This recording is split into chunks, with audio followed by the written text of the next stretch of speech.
Kim Pao, kinabog ang ilang love themes sa natanggap na award bilang Most Popular Love Theme.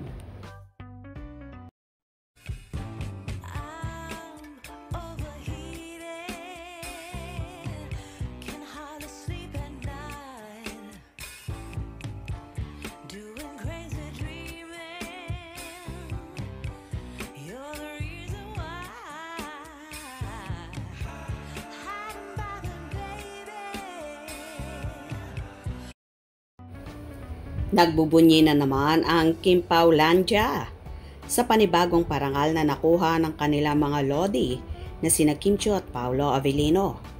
Pero may ilan sa mga ito ang hindi nasiyahan.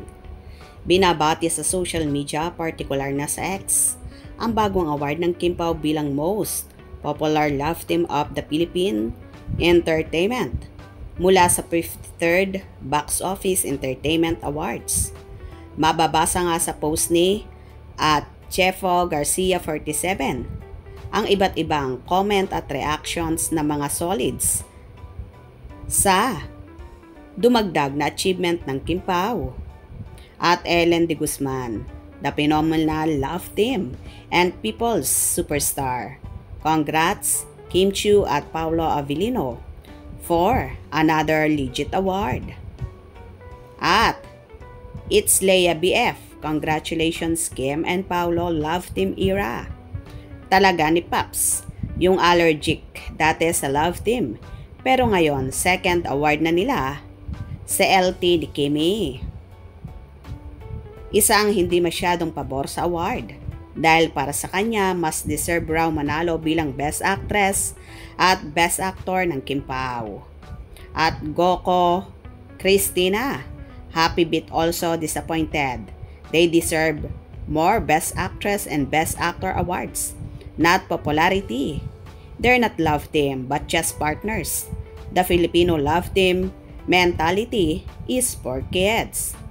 Sagot naman ng nag-post, ibinigay sa award giving ang reklamo nito dahil ito ang mga pumipili ng mga awardee. Maging masaya na raw ang lahat ng Kim Pao dahil kinikilala ang kasikatan ng love team ni Kim at Paolo.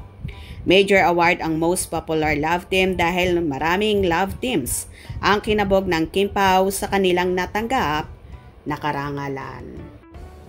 Well, tama naman ang karamihan na maging happy na lang sa major award na natanggap ni Kim at Paolo. Ang pinaka-importante ay kinikilala ang kanilang tandem bilang Most Popular Love Team na hindi rin naman ito biro.